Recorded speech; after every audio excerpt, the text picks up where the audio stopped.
আমরা দেখেছি যে একটু আগেও শিবির সমর্থিত প্যানেল।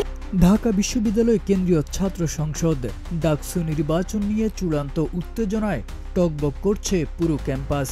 বহুল প্রতীক্ষিত এই নির্বাচনের ভোট গ্রহণ অনুষ্ঠিত হবে আগামী ৯ সেপ্টেম্বর। এর আগে ৭ সেপ্টেম্বর প্রচারণার শেষ দিন। শেষ মুহূর্তে সব প্যানেল ও প্রার্থীরাই সর্বশক্তি নিয়ে মাঠে নেমেছেন ভোটারদের মন জয় করতে।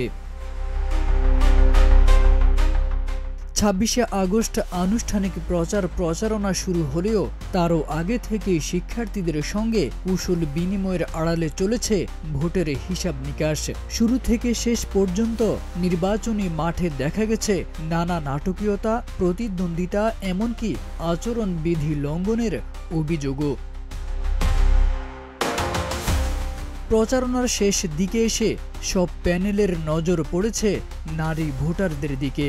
হলে হলে দৌড়ঝাঁপ, প্রজেকশন মিটিং, কুশল বিনিময়, সব কিছুতেই যেন নারীদের প্রাধান্য। অনলাইন অফলাইন সমন্বয়ে গড়ে তুলেছে প্রচারণার জাল।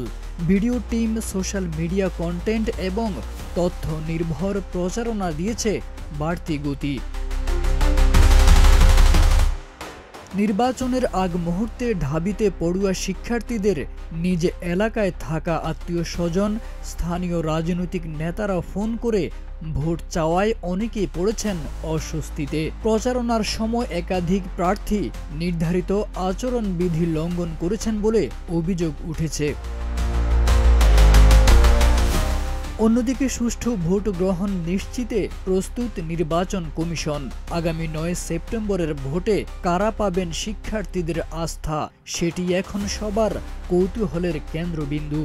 উত্তেজনা বাড়ছে ঘড়ির কাঁটার সঙ্গে সঙ্গে। তবে ভোট যেন শান্তিপূর্ণ, সুষ্ঠু ও অবাধ হয়, সেই প্রত্যাশায় দিন গুনছে পুরো ঢাবি ক্যাম্পাস।